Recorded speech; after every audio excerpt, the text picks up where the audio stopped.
can make sure that the products comply with the standards. Mm-hmm. Well, how often does the FDA discuss information with the FCC on science of health effects and your research, and how does this exchange occur? Do they communicate and coordinate? Yeah, it happens at many levels. Staff from FDA and FCC both participate in some of the standard-setting organizations that deal in this field. There's an interagency working group that includes FDA, EPA, OSHA, all the agencies involved in this, that communicates about 4 times a year. And then we also have informal staff-to-staff meetings to discuss broad topics of interest between our agencies, radio devices, including any changes on RF exposure, that meets 2 to 3 times a year. So they do share with you information? Absolutely. If so, does the FCC issue new rules pertaining to the cell phones, and how would the agency be able to deliberate upon public comments pertaining to health effects? I mean, I'm sure they get lots of calls. You know, what happens as a result of obtaining this information? Typically what happens, we'll participate in these meetings and ask for advice from those health agencies as to, is there something we should be doing? Should we have a standard that's adopted? Should it be changed? And thus far, we haven't gotten guidance to change that from the other agencies. As far as were we to be in the position of trying to evaluate that, we really don't have the expertise to tell which level causes which effects and which studies are valid on the medical side. I think I heard somewhere on the panel that some countries are issuing warnings. Does anyone on the panel know what countries and what kind of warnings they're issuing? Yes, I'd be happy to speak to that. Before I issued my advisory back in late July, several countries in Europe had put out such precautionary advisories. They were specifically Germany, France, and Sweden, and also the province of Ontario. And after my advisory was issued, the government of Israel also came out with parallel recommendations. I'd also, if I could just take another minute, like to address one point about what you're raising about the FCC regulations. Mr. Knapp has referred specifically to the SARs, which are helpful indications of the amount of absorption that occurs from the radio frequency into the brain. I'd point out that these are based on adults, and as I said in my testimony, there is quite striking evidence that if you do the same type of absorption studies in children, the amount of absorption into the brain is considerably greater. I actually brought a visual model to demonstrate what Professor Gandhi, who did studies along these lines, has actually shown, and his studies have been confirmed by French Telecom. Mr. Chairman, can we have a little more time to see these models? We're going to go to another. This would just take just a couple sure, of seconds. Of course. Yeah, we're going to go to another level of questioning, but please proceed. If I could just show, this is a model of the brain that shows the amount of absorption into the brain of an adult. It only goes about 2 inches into the brain.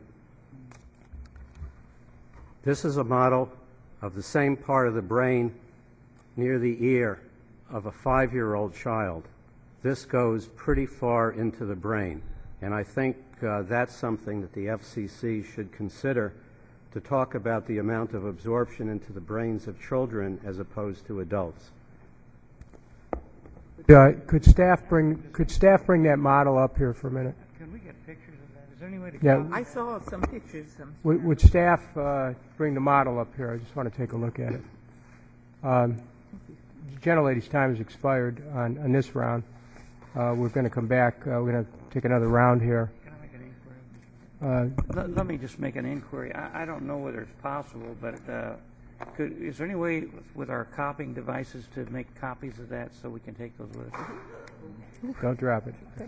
Actually, within my written testimony, we have a photograph showing the same thing. I just want to, just for the record here, this model, Dr. Herberman, is, an adult brain model. Is that what you're saying? That's correct. And then where does on this model, where's the cell phone? The thing sticking out on the side is the cardboard thing is in The cell phone is right here. right there. Okay, the cell phone is here, and what you're saying is that, and this actually, so we're trying to keep this close to the model. The cell phone is here, and you're saying that the directed energy from that cell phone goes in like this and then expands outward Correct. into the tissue of the brain. Yeah, and this Now, shows... so in just turning it in another view, that's what an adult brain. What's your basis for that? Are there studies that prove this? Is that what you're saying? This was done with models in which radio frequency signals that are in the same range as the commonly used cell phones were used for this. Now, this would be a model of a child's brain at what age? 5 years old. 5-year-old child.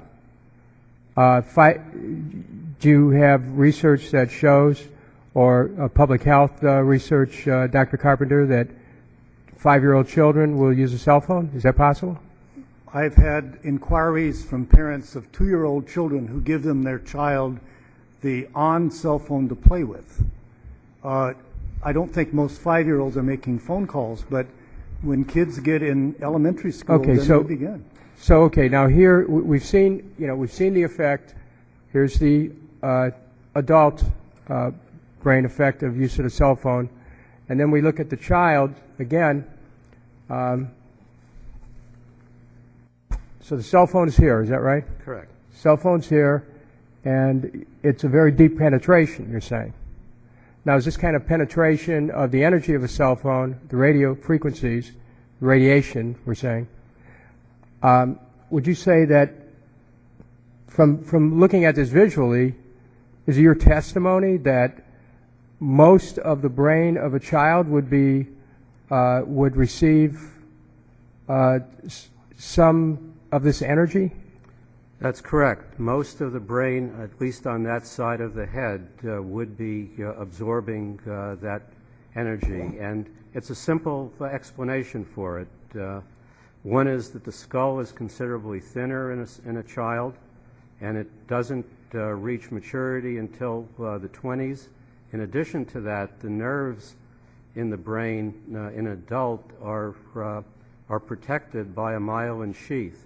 In children, the myelin has not fully developed, so there's several reasons for the increased absorption in a child. Well, I want to talk a little bit more about children here.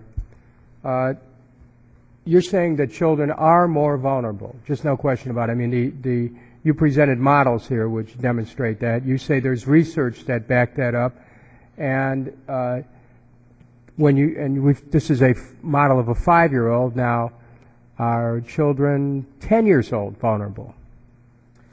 This was actually done as part of the same modeling experiment, and as you might guess, the model of the brain of a 10-year-old is somewhere in between that of a 5-year-old and an adult. Children, are they 15? Children 15 years old. We're talking teenagers here. Are the young teenagers, do they have a vulnerability? Is it your testimony they have a vulnerability? I believe they still are more vulnerable than adults. You believe or you know, because Doctor? of the myelin. Doctor, you believe or you know? What do you? This has not been directly studied, but I think from other biologic information, I know that there is not as much myelin protection to a teenager as there is for an adult. One of the things that occurs to me, and my colleagues I think would probably support this, it is customary in our society to look at various products or substances and say,